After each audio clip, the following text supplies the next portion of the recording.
allons lire la parole de Dieu dans l'Épître aux Romains, chapitre 12, le verset 10. L'Épître de Paul aux Romains, chapitre 12, le verset 10.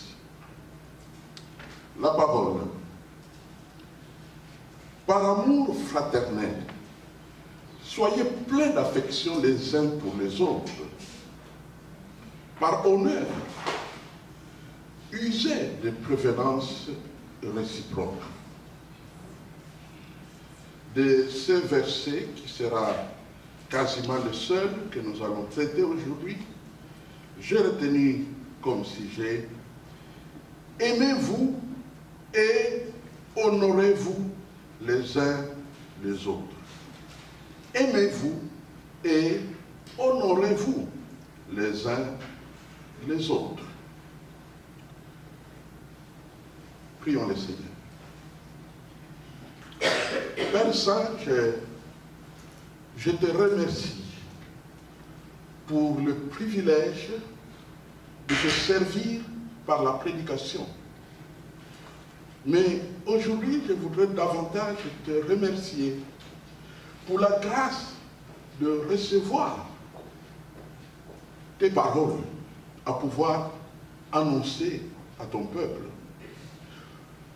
C'est un devoir, mais surtout un privilège, une grâce, une bénédiction qui jaillit de ton propre esprit jusqu'à l'esprit humain, l'humble serviteur que je suis et tous ceux qui travaillent avec ton serviteur dans cette maison de prière. Nous partageons tous la même onction et nous te remercions de ce qu'il t'a plu de donner à cette modeste église depuis le commencement une grâce d'existence comme église de Jésus-Christ. Maintenant, Seigneur notre Dieu, je te prie que tu m'accordes à me tenir devant toi et devant ton peuple pour communiquer les leçons de vie qui vont jaillir de ta parole. Je te prie pour beaucoup de changements dans nos cœurs grâce à ta parole. Je te prie pour beaucoup de transformations et de bénédictions relationnelles grâce à ta parole. Saint-Esprit, voici et voilà, moi et le peuple, nous attendons tous les toi au nom de Jésus.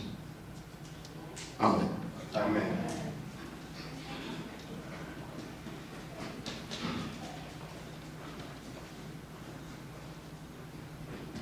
Aimez-vous et honorez-vous les uns les autres. Au fait, j'ai utilisé des mots explicatifs pour essayer de clarifier ce seul verset. Pour tous ceux qui sont habitués à l'étude du Nouveau Testament, c'est l'un des versets clés de l'explication du christianisme, du moins dans la théologie de l'apôtre Paul. Et c'est vraiment un verset qui peut te prendre une semaine à étudier, comme vous allez vous en rendre peut-être compte. Au fait, si on devrait utiliser d'autres mots, on dirait, première expression, soyez dévoués les uns les autres avec amour. Alors, être dévoué, le mot là est utilisé dans le langage courant, ça veut tout simplement dire se consacrer entièrement au bien de quelqu'un. On peut aussi dire se sacrifier pour quelqu'un. Vous pouvez vous imaginer, par exemple, un membre de famille est vraiment malade, une maman, papa, et finalement l'enfant décide d'interrompre ses études pour s'occuper uniquement de son papa, de sa maman. C'est ça, c'est dévoué.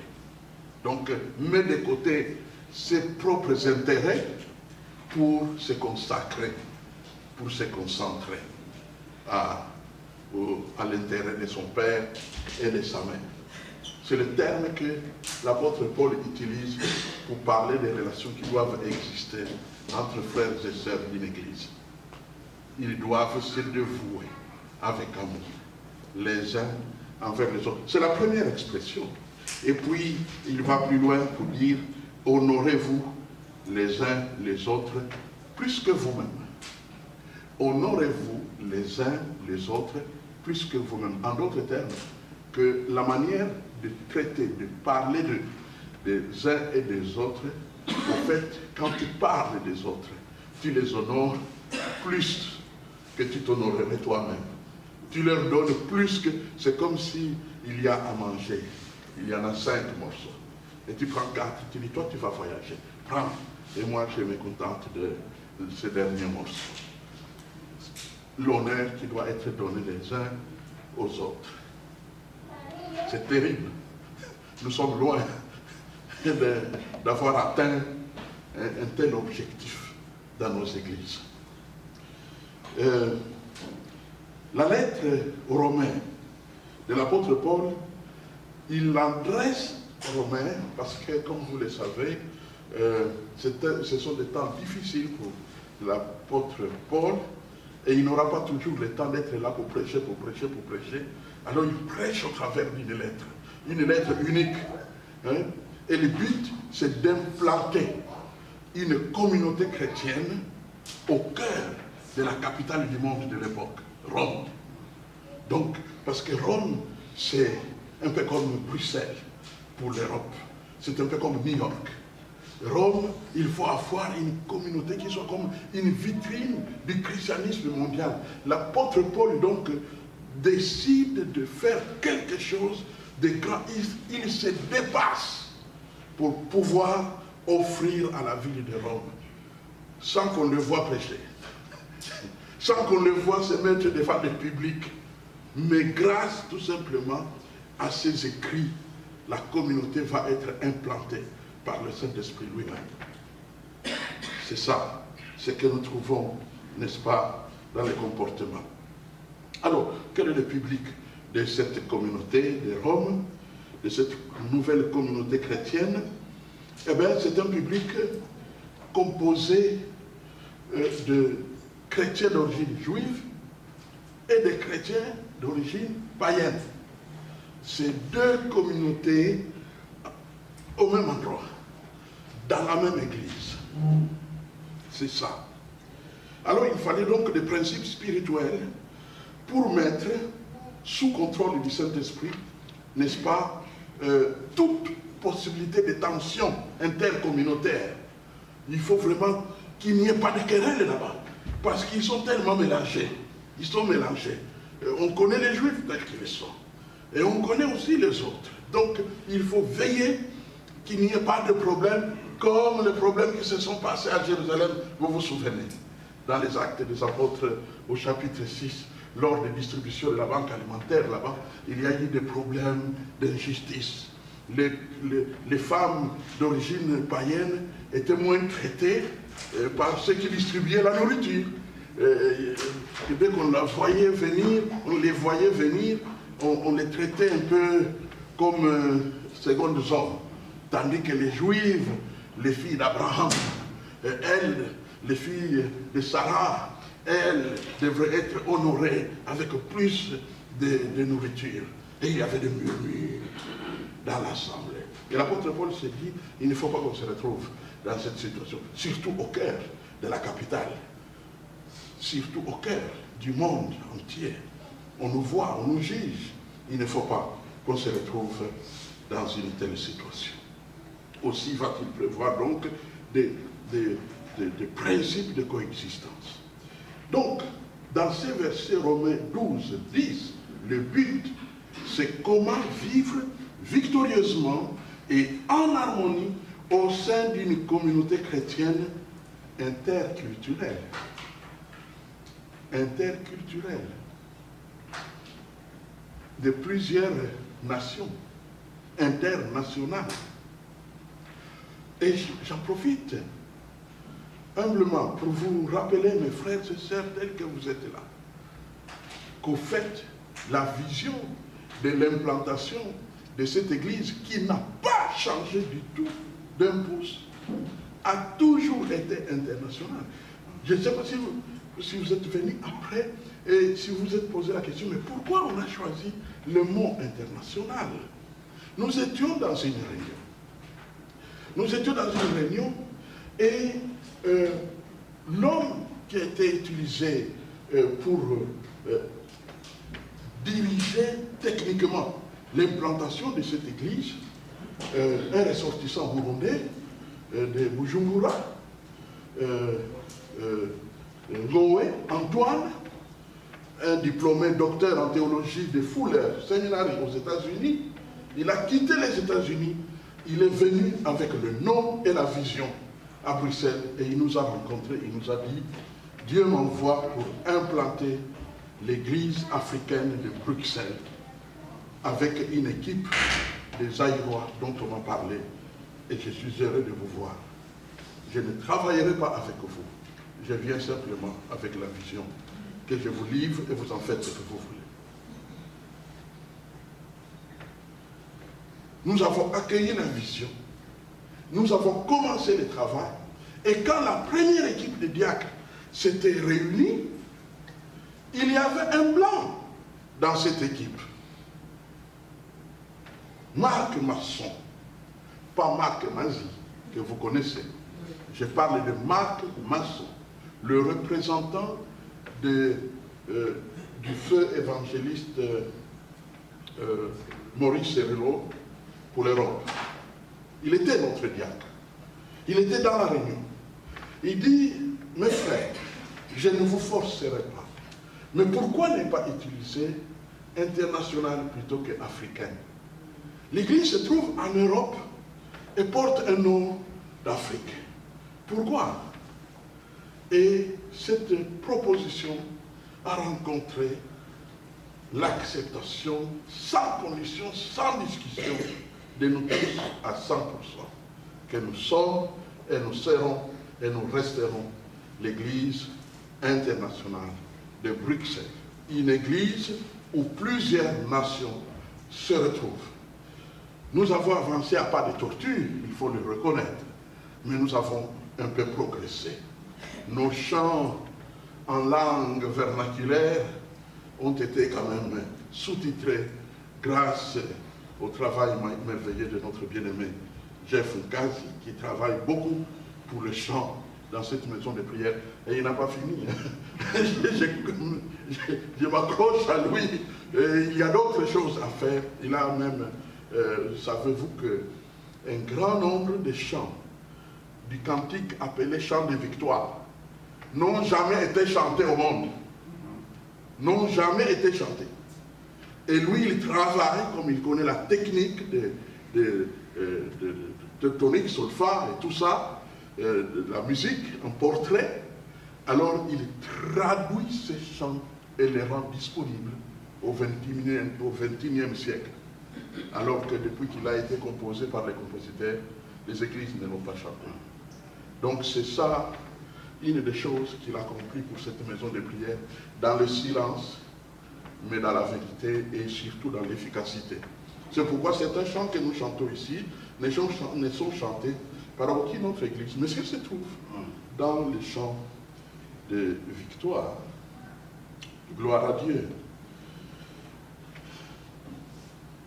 Alors, donc, une église interculturelle, une église internationale, c'est possible quand c'est le Saint-Esprit qui dirige les choses. Et l'illustration qu'on puisse donner ici, c'est certainement l'illustration de cette équipe que nous ne pouvons pas oublier. Ruth et Naomi, dans l'Ancien Testament. Le livre porte le nom de Ruth. Et au verset 16 de Ruth, chapitre 1, que je vous propose de lire rapidement, Ruth, chapitre 1, Le verset 16 nous dit ceci. Ruth répondit, ne me presse pas de te laisser, de retourner loin de toi. Où tu iras, j'irai. Où tu demeureras, je demeurerai. Ton peuple sera mon peuple. Ton Dieu sera mon Dieu. Il y a une relation qui naît là. C'est un verset bien connu. La grande majorité des chrétiens ne connaissent que ce verset dans le livre de Ruth. Où tu iras, où tu iras. Mais, mes frères et sœurs, savez-vous que ce qu'on est en train de lire là, ce mot-là, beau, des jolis mots, c'est un engagement. C'est un engagement grave pour une jeune fille. Son mari vient de mourir. Elle est encore jeune. Elle peut rencontrer quelqu'un, mais elle décide de suivre non pas un homme, mais une femme, la maman de son défunt mari. Je veux te suivre. Où tu iras, j'irai. Ton peuple sera mon peuple. Ton Dieu sera mon Dieu. Où tu mourras, je mourrai là-bas. Et c'est justement tous les techniciens du Nouveau Testament qui ont étudié le passage que nous étudions ont tous pensé à la relation Ruth-Naomi pour parler des relations entre chrétiens d'une assemblée. Au fait, quand nous lisons de telles choses, nous nous disons, Dieu nous livre, pas simplement une grâce, mais un devoir. Un devoir dans lequel nous devons choisir. Quelle sorte d'église voulez-vous avoir? Les églises ne manquent pas. J'ai vu des membres de l'EIB bondir, traverser la rue et se retrouver dans une église et ils s'installent. Et ils commencent même à s'appeler. Moi j'ai trouvé quand même une église. Ce qu'ils ne savaient pas, c'est que le pasteur tremblant, certains pasteurs tremblants, de voir un membre de l'EIB dans son église, il m'appelle. Dit, papa, je ne suis pour rien. Ils sont venus eux-mêmes. Je dis non, s'ils peuvent ne fût-ce que prier quelque part, pourquoi pas? Et ils étaient étonnés que j'ai eu cette attitude. Au fait, la question c'est, quelle église voulons-nous bâtir? Ce n'est pas seulement une église de ressortissants. Ça, on en trouve. Hein. Même ça, on peut même enlever le mot église, vous savez, si c'est pour les ressortissants. Vous avez déjà rencontré quelque chose de ressortissant? Ressortissant de l'Est, ressortissant de l'Ouest, ressortissant du Sud, ressortissant du Congo, ressortissant du Cameroun, ressortissant, ainsi de suite. Mais ce n'est pas ce que Jésus voulait bâtir. Parce que les ressortissants, ça existe sans qu'on ait à les créer. Les ressortissants, ça existe. Alors, mais qu'est-ce que Jésus voulait? Il voulait une église. Et l'apôtre Paul, fidèle à la vision du Saint-Esprit, fidèle à la vision de Dieu, comme bâtisseur, humble bâtisseur, il s'est accroché à donner des idées et à mettre de l'ordre dans les différents. Il y a un mot qui se retrouve dans ce passage, j'y reviendrai un peu, mais je voudrais d'abord avancer. Cet amour chrétien de communion fraternelle que l'apôtre Paul veut voir dans cette communauté de Rome a été interprété par plusieurs auteurs dans plusieurs commentaires. Il y a Calvin, par exemple, qui parle d'honorer ses frères et sœurs et pas soi-même. Tu veux honorer? Oui. Alors, honore tes frères et sœurs. Quand tu as fini de les honorer, tu te tais. Pas d'honneur pour toi-même. Ce sont les autres qui doivent t'honorer. Il y a, quand nous allons plus loin, c'est dans Étude de la parole, c'est un commentaire de Vincent. Il parle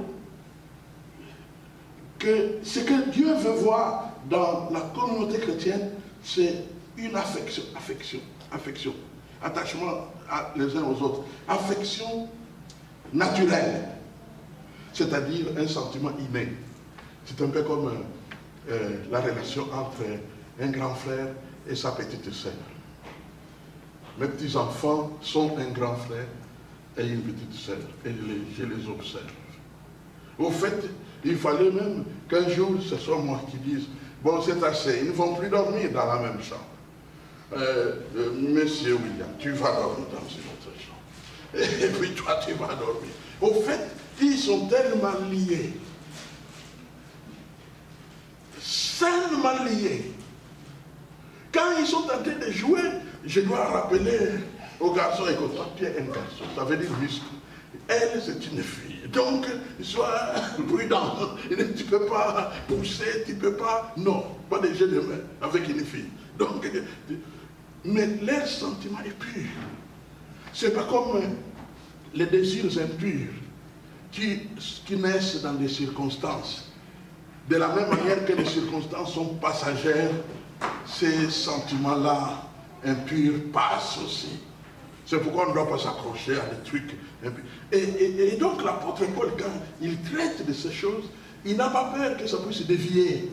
Il n'a pas peur que l'amour fraternel se retrouve à être un amour impur, parce qu'il le branche au cordon ombilical.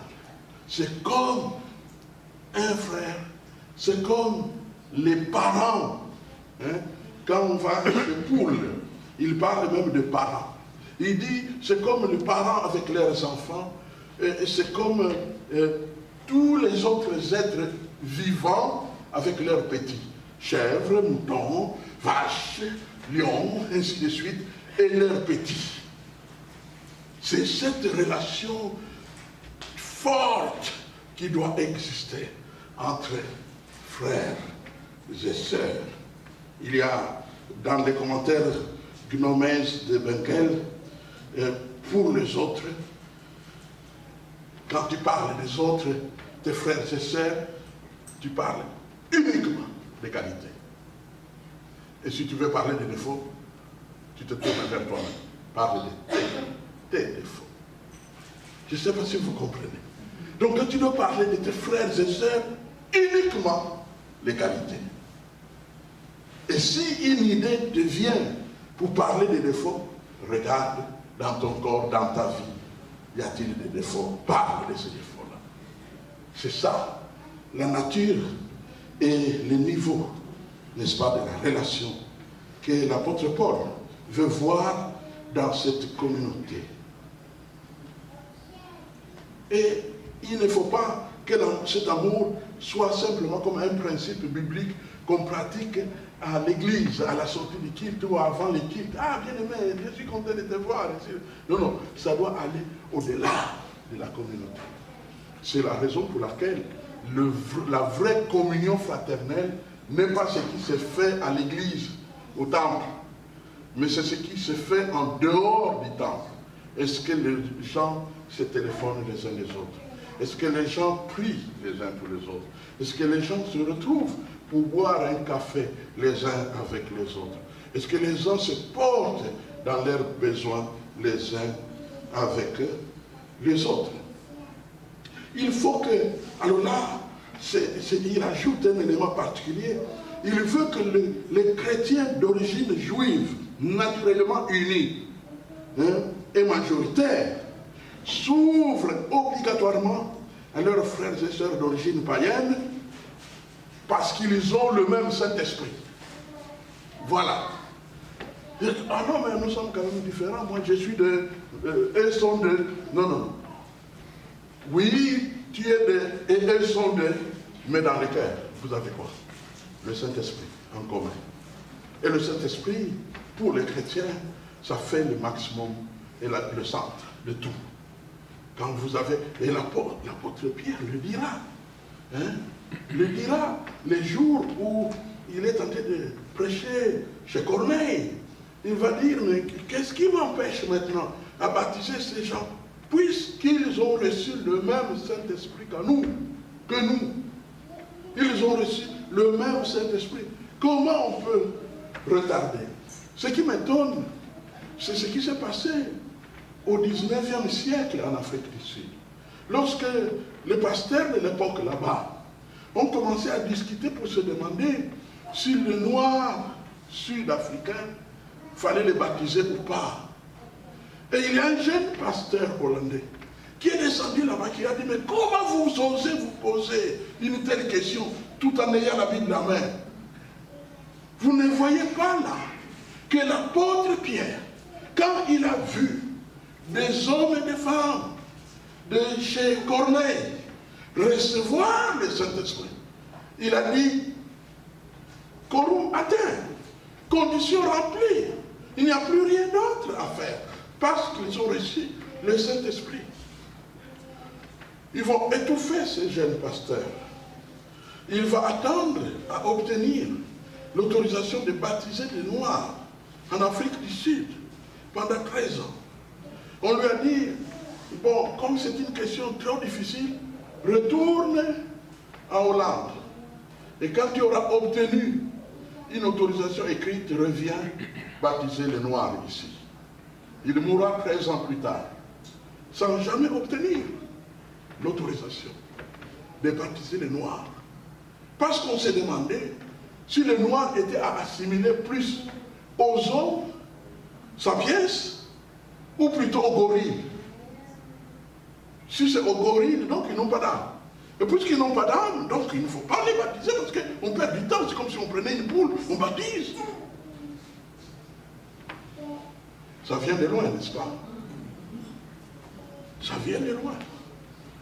Et c'est la raison pour laquelle vous voyez des gens comme nous, même si on est confondus partout, mais nous avons décidé tout simplement, et mes jeunes qui acceptent de me suivre dans l'aventure, d'avancer pour étudier, et aller prendre là où les autres ont pris, aller à la source.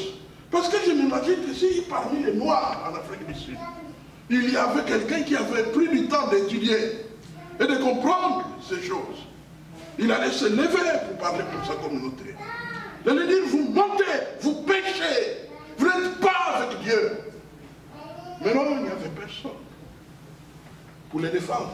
Sinon, un blanc, un bon blanc, venant de la Hollande, et qui a dit non, ce que vous faites n'est pas juste. Ce sont nos frères, ce sont nos sœurs. Ils se sont convertis, ils ont changé. Ils sont venus avec des amulettes, avec des fétiches que nous avons brûlés. Qu'est-ce que nous attendons d'autre? Ils se sont repentis du Saint-Esprit.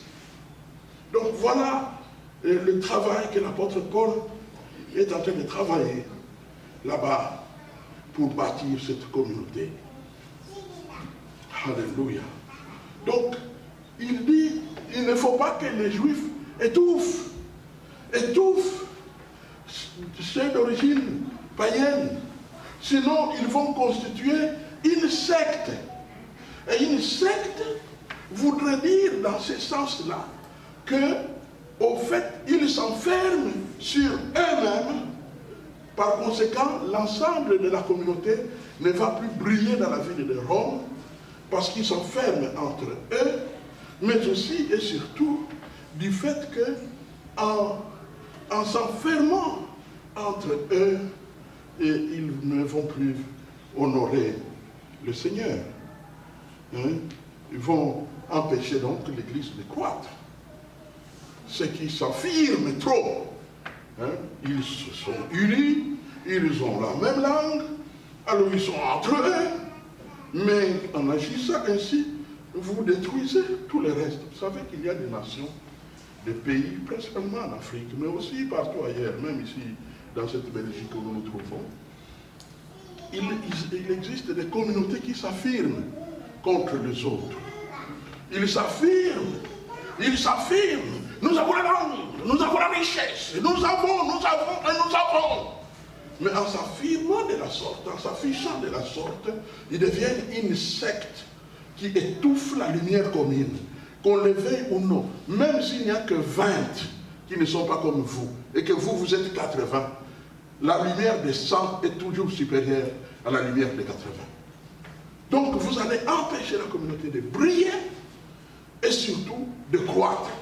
Parce que le bruit de votre division, le bruit de votre enfermement dans votre secte va tellement se répandre que les gens diront, ah, vous voulez aller à l'église de... Et on citera les 80. Dans certaines nations, cela commence à arriver. Et moi, comme éducateur chrétien, je peux dire aux frères et sœurs Luba, qui sont au pouvoir à Kinshasa, de savoir qu'ils ne sont pas les seuls Congolais, qu'un seul n'allait jamais réussir à mettre au pouvoir un de leurs. Ils ont eu besoin des autres tribus. Et que donc ils doivent s'ouvrir aux autres tribus qui ne chantent pas des cantiques pour dire nous, Luba, nous sommes supérieurs aux autres, parce que c'est un mensonge.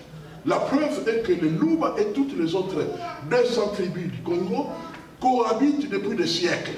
Et ils se connaissent très bien, surtout à l'époque de Mobutu. Ils se connaissent très très bien. Donc, il faut absolument qu'il n'y ait pas de secte dans les communautés de vie.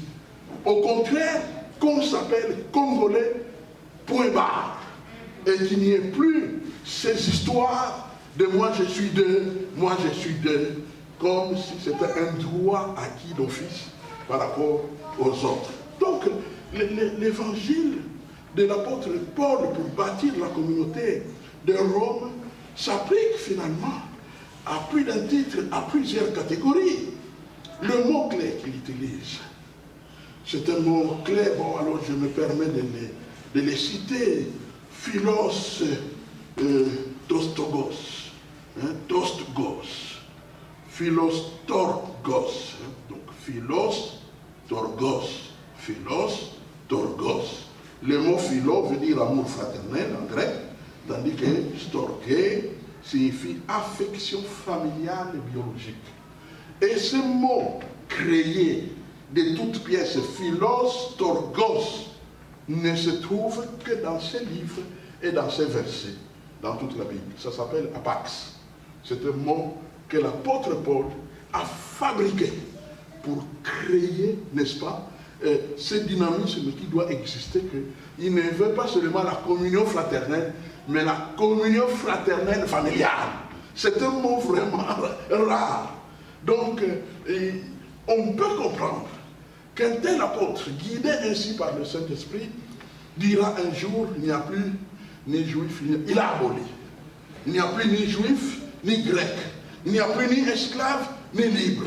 Nous sommes tous un en Jésus-Christ. C'est cela vraiment le fondement de toute l'histoire du christianisme que Dieu veut voir. Alors, honorez-vous les uns les autres, c'est au fait tenir les autres en très haute estime, comme ils le méritent en tant qu'honorables disciples de Jésus-Christ et enfants bien-aimés du Dieu vivant. Et aussi en soulignant le mérite des uns et des autres. En d'autres termes, mes frères et sœurs, dans la communauté où l'apôtre veut voir émerger cette grande communauté au cœur de Rome, il ne veut pas qu'il y ait des complexes. Quand on présente des frères, quand on présente des sœurs, si on parle d'un frère élevé en dignité, parlez de toute sa dignité.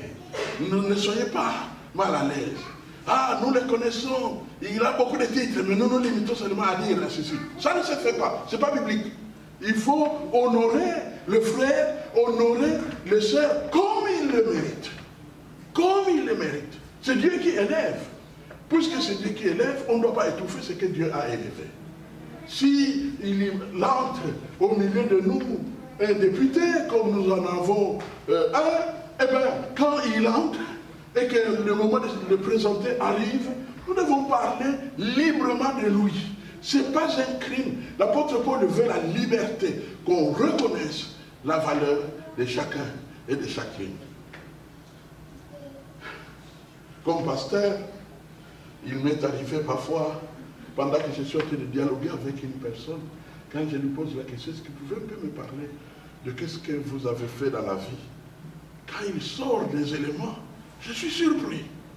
Je suis surpris. Vous savez, les hommes et les femmes, quand ils sont assis quelque part, vous croirez que c'est rien. Ce n'est pas tous qui affichent leur valeur, n'est-ce pas, et leur titre au travers de leurs habits, ni leur coiffure. Non, non, non, non. Il y a des gens qui sont assis tellement simples que finalement, vous pouvez être surpris de ce qu'ils sont. Hein? Laissez-moi donner ce court témoignage. J'avais amené au Seigneur, par la grâce de Dieu, un garçon et une fille à Kinshasa. Ils étaient d'origine gabonaise. Alors, ils se sont convertis au Seigneur. J'ai commencé à travailler avec eux pour leur affermissement. Le garçon était un ancien maître de karaté. Alors, un jour, ils apprennent que je me trouvais à Libreville. Eux étaient déjà de retour dans leur pays. Alors, ils ont tout fait pour venir me trouver là où j'étais logé. Et ils sont venus me chercher. Et le frère m'a dit, ce soir, je viendrai te chercher. Parce que tu as l'abacos. J'ai dit, oui. Il a dit, porte ton abacos. Je viens te chercher. Et il est venu me prendre. Nous sommes sortis vers 20h. Et puis on est arrivé quelque part. Il m'a dit, c'est la présidence de la République. Je vais te laisser là. Tu vois là, le banc là. Tu restes là, ne bouge pas. Je reviendrai. Je me suis assis là-bas. Et puis, bon, finalement, il est venu me chercher. Et il est allé me montrer là où je devrais m'asseoir. Et je me suis assis. Et on a attendu. Et à un moment donné, on entend la voix dans les haut-parleurs. Mais, messieurs les chefs d'État, et tout le monde s'est mis debout comme une chorale. Eh bien, il faut suivre le mouvement. On s'est tous mis debout. C'était Bongo et Julius Nyerere qui entraient et qui se sont installés à 10 mètres de là où nous étions assis. Et ils étaient là, installés. C'était à l'honneur de celui que je citais en second. Et c'était là, le service, la nourriture. Et moi, comme disciple de Campus pour Christ, dès que tu es avec quelqu'un, il faut prêcher l'évangile. Donc, je regarde ceux qui étaient avec moi à table, je commence déjà à faire les calculs. Je commence par qui? Et puis à un moment donné, je me tourne vers celui qui était juste à gauche. Je lui dis, s'il vous plaît, madame, bonjour, bonjour. Je suis un évangéliste, c'est-à-dire celui qui explique comment aller au ciel par le chemin de Jésus-Christ. Je suis ici à Libreville, dans des réunions pour des conférences chrétiennes. Et vous? Oh, je suis la doyenne de la faculté de droit de Libreville. Enchanté de vous voir. Je dis merci. Je commence à me dire, il y a des grandes personnalités ici. Moi, je continue de me taire. Bon, comme j'ai commencé, que les autres ont vu, je me lance vers celui qui était à droite et qui me dira qu'il était l'ambassadeur du Gabon au Canada. Alors, j'ai compris que j'étais vraiment dans ce monde autre. Frère, il y a des gens comme ça, simples, je vous dis simples. Mais dès qu'ils parlent de ce qu'il est, tu te rends compte que Dieu l'a élevé. Mais nous devons, nous chrétiens, accepter cette réalité. Parce que nous savons d'où vient l'élévation. L'élévation vient de notre Dieu et nous devons être ouverts et accueillir avec joie et bonheur l'élévation que Dieu donne à son peuple et à ses enfants. Alléluia. Amen. Après cette longue introduction qui finalement était ma prédication vraiment en gros, la question finale c'est quels principes pratiques devons-nous utiliser, sur lesquels nous devons veiller pour bâtir une communauté d'amour et d'honneur réciproque. Alors, j'ai retenu 5 principes que nous retrouvons si nous extrapolons un peu ces textes que nous sommes en train d'étudier. 5 principes. Comment nous devons traiter nos frères et sœurs que Dieu nous a donnés dans l'église locale que nous sommes? 5 principes.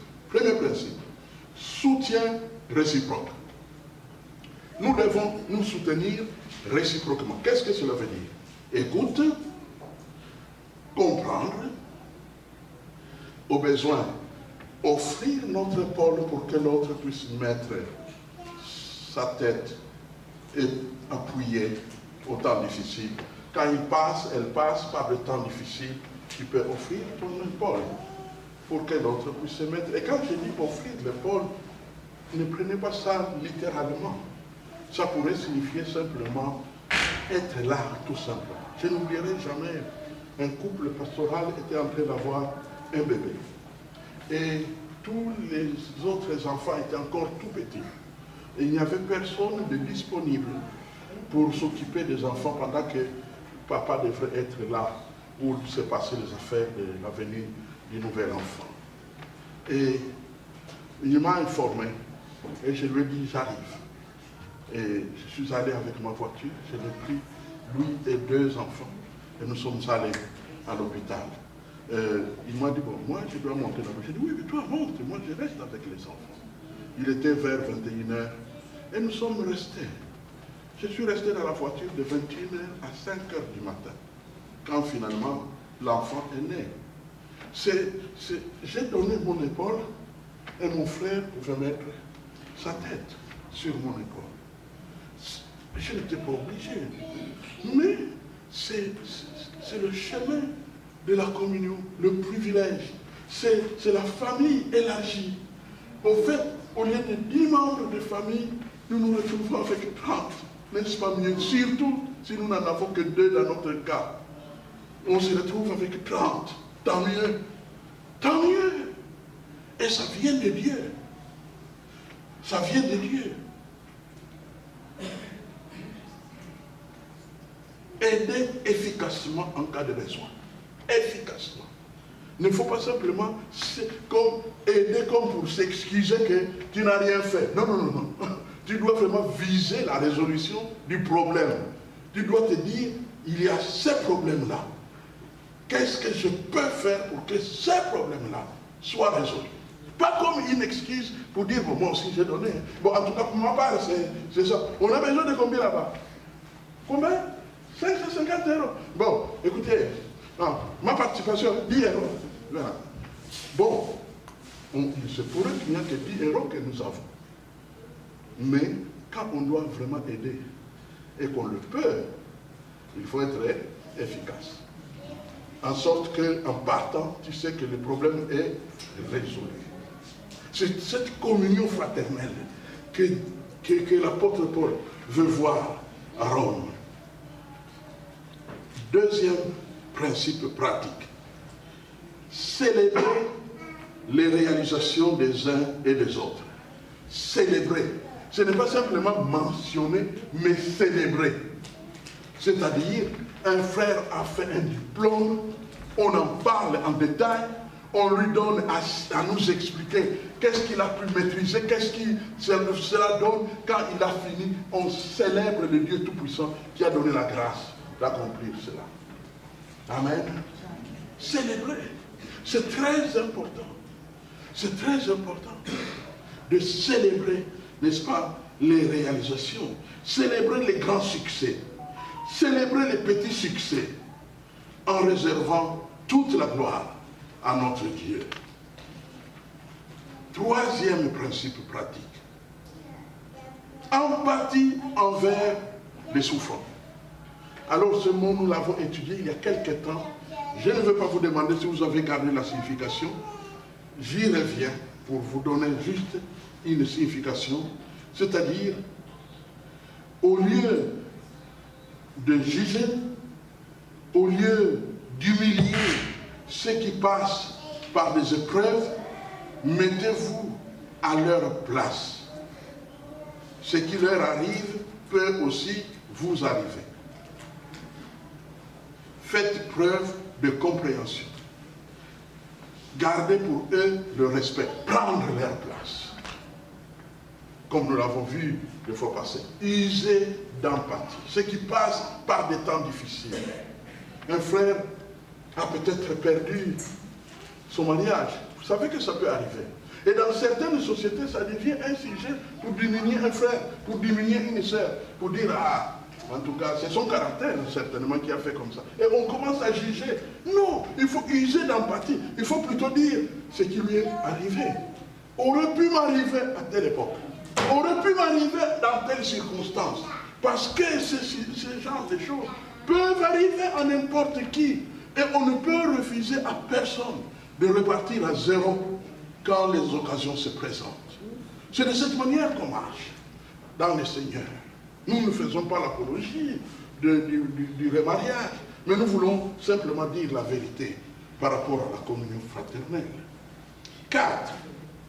Quatrième principe, c'est pratiquer, j'ai bien choisi le mot, pratiquer le pardon. Pratiquer le pardon. Mes frères et sœurs, je vous informe avec beaucoup de tristesse que les chrétiens africains, en général, ne pratiquent pas le pardon. Ils ne pratiquent pas le pardon. Chez les chrétiens africains, si tu es coupable en 2024, tu resteras coupable en 2050 s'ils sont encore vivants. Ce sont des démons, en fait. Ce sont des fils et des filles du diable par rapport à la parole que nous sommes en train d'étudier. Pratiquez le pardon. Pratiquez le pardon. Savez-vous pourquoi il faut pratiquer le pardon? Numéro 1, parce que nous tous avons besoin du pardon à un moment ou un autre. Donc, ne pas pratiquer le pardon envers quelqu'un, ce n'est pas seulement injuste, mais c'est une tricherie. C'est un mensonge, c'est une cruauté, c'est une méchanceté. On lui refuse ce qu'on se donne soi-même. Pratiquer le pardon, c'est-à-dire en cas de conflit, en cas d'erreur, en cas de péché, pardonner rapidement. La Bible a fixé les délais du pardon. Il ne faut pas que le soleil se couche sur votre colère, sur votre conflit. Il ne faut pas que le soleil se couche, c'est-à-dire il ne faut pas dépasser 24 heures. Alors pouvez-vous imaginer qu'on traite de coupables, de pécheurs d'il y a des années, alors que Dieu dit ça ne devrait pas prendre 24 heures.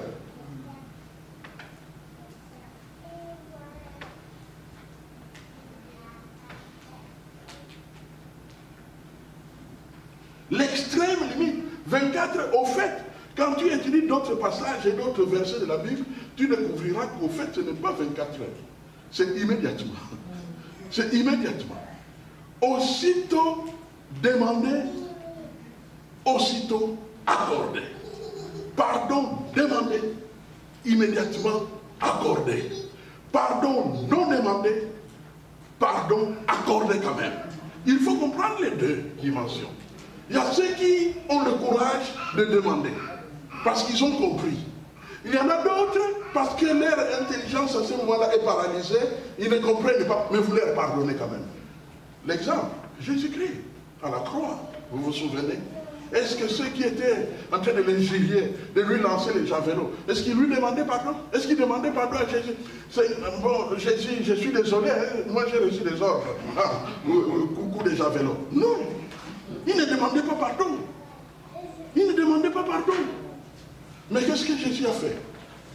Pardonne-leur, car ils ne savent pas ce qu'ils font. Amen. Et toute la Pâque est construite sur cette seule parole de Jésus. Pardonne-leur, car ils ne savent pas ce qu'ils font.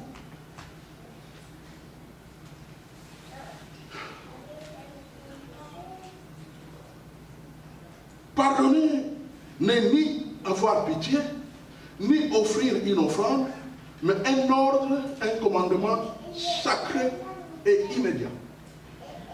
Pardonner, ce n'est pas une offrande. Pardonner, ce n'est pas une pitié envers quelqu'un. Pardonner, c'est un commandement de Dieu. Tu pardonnes et c'est immédiat. C'est immédiat. Tu ne t'adresses pas à tes sentiments pour te dire est-ce que tu te sens assez bien, assez relax pour que tu pardonnes. Ça ne compte pas. C'est un commandement. Vous savez, quand, je ne sais pas s'il y a certains d'entre vous qui avaient été des militaires. Moi, je n'ai pas pu être militaire à cause de mon époque. Non, les jeunes n'étaient pas appelés. Mais j'ai beaucoup étudié le travail du militaire. Et j'ai découvert qu'un militaire, l'un des principes fondateurs du travail des militaires, c'est qu'il ne se pose pas de questions, qu'est-ce qu'il pense des ordres qui lui sont donnés. Est-ce que c'est acceptable? Est-ce que ce n'est pas acceptable? Est-ce qu'il se sent assez à l'aise pour mettre en pratique? Non! il agit, il reçoit l'ordre et il passe à l'action. Eh bien, justement, le pardon, dans la Bible, est présenté comme un ordre qui n'est pas à discuter. Ordre de Dieu, ordre sacré de Dieu. La preuve est que lui-même, Dieu pardonne. Pour que personne ne dise, il ne comprend pas ce qu'on ressent quand on t'a fait du mal. Non, il connaît. Il sait tout le mal qu'on peut lui faire. Il a vécu, Jésus-Christ a vécu la trahison et tout ce qu'on peut imaginer. Il a été vendu par son propre disciple pour être tué. Donc il a tout vécu. Mais il pardonne. Si nous voulons bâtir au cœur de Rome, au cœur de Bruxelles, une communauté qui brille, une communauté qui montre la face véritable de Jésus-Christ, voilà le prix à payer. Nous devons pardonner. Pardonner, nous devons donc pardonner. La clé du pardon, notez, nous tous, nous sommes imparfaits et nous bénéficions pourtant du pardon de Dieu. C'est ça la clé du pardon. Enfin, le pardon, c'est un acte d'amour et d'humilité qui honore, on peut utiliser un autre verbe, qui relève les fautifs et le garde honorable. Je ne sais pas si vous avez compris. Amen. Quand tu pardonnes quelqu'un, tu le relèves. C'est comme si tu le relèves, tu le laves et tu le gardes honorable. Vous savez que quand on n'accorde pas le pardon, c'est comme si on garde quelqu'un dans sa bouche et on met une croix sur lui. Il y a un homme de Dieu quelque part dans le monde. Ce bien-aimé frère fête de nombreuses années au-delà de la retraite, aujourd'hui, hier plutôt. Et j'ai eu le privilège d'entrer en contact puisque on est amis de Facebook avec sa fille aînée. Ils sont dans un autre continent.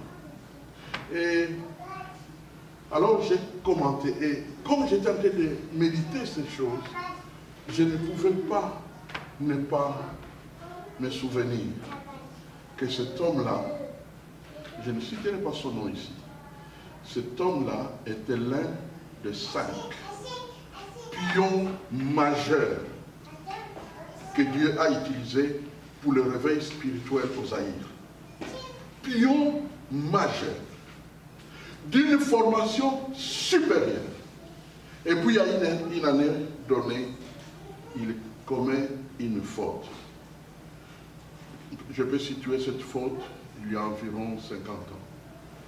Et quand il a commis la faute, la communauté des chrétiens de ce réveil l'ont bâillonné jusqu'aujourd'hui, incognito. Jamais personne ne veut le voir. Jamais personne ne veut l'écouter. Jamais personne ne veut entendre parler de lui. Que pouvez-vous dire de ça? Pour des chrétiens qui ont reçu leur vie chrétienne au travers d'un pardon gratis de Dieu, confessez donc vos péchés les uns aux autres, priez les uns pour les autres. Comment comprendre ça? Autrement qu'il y a un problème. Écoutez, mes frères et sœurs, tôt ou tard, on risquera de donner raison à ces blancs de l'Afrique du Sud qui ont dit non, il ne faut pas baptiser les Noirs, ils sont bizarres. Vous savez qu'il y a, en l'an 1900, un siècle après cet incident de l'Afrique du Sud, un Britannique missionnaire dans la région du Congo, à cette époque-là, Angola et Congo, tu ne sauras pas où se trouve la frontière. Il était dans cette région-là. Et il a fait un rapport missionnaire. Qu'est-ce qu'il a écrit?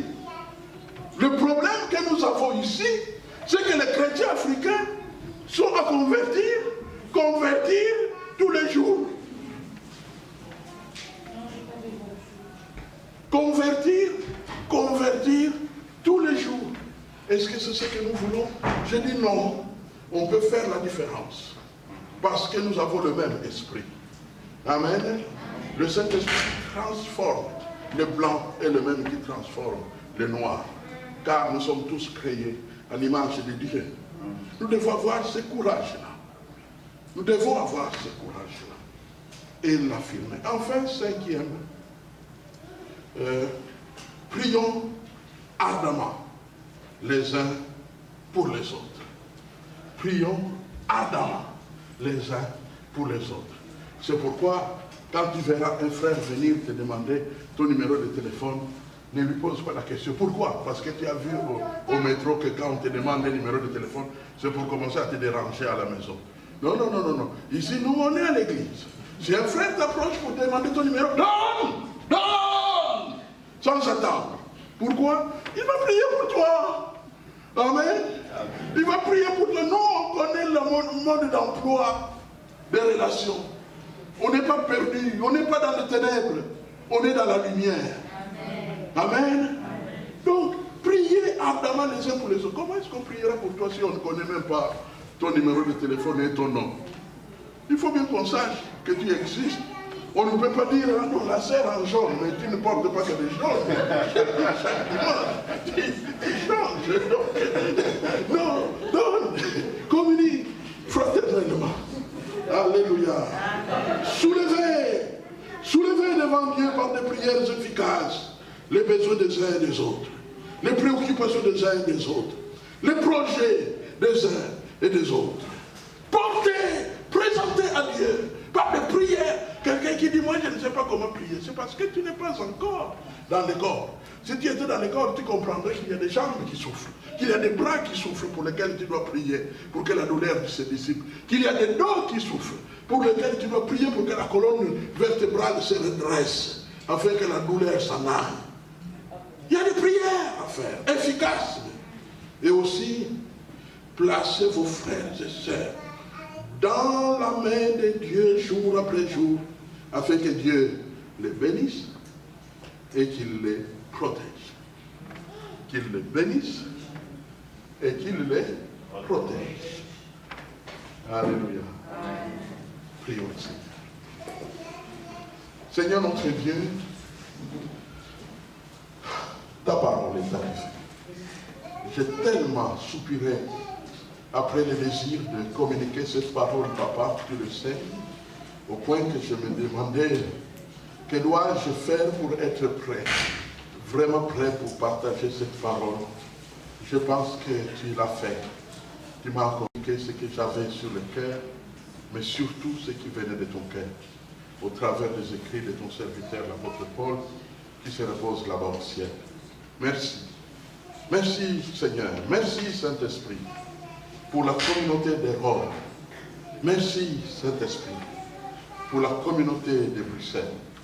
Merci Seigneur pour les communautés de Ouagadougou. Merci Seigneur pour les communautés de Bujumbura, pour les communautés de Yaoundé, Douala, les communautés, Alléluia, de Kigali, pour les communautés de Rwanda, de Johannesburg, de Washington, d'Atlanta, de Pékin, de Londres. Seigneur, pour toutes ces communautés que tu as créées, suscitées, au travers des serviteurs aguerris et déterminés, comme l'apôtre Paul, à produire des communautés qui brillent et qui produisent les effets durables du royaume de Jésus-Christ pendant notre génération. Seigneur, je termine simplement pour ce qui concerne dans ce qui de te demander ta grâce pour ces hommes et femmes qui sont là devant moi physiquement. Que tu accordes à chacun de la grâce de t'aimer et de travailler pour l'émergence de cette communauté vivante dans laquelle tu nous impliques tous à travailler pour la gloire de ton Seigneur, au nom puissant de Jésus. Amen. Amen. Amen. Gloire à Dieu.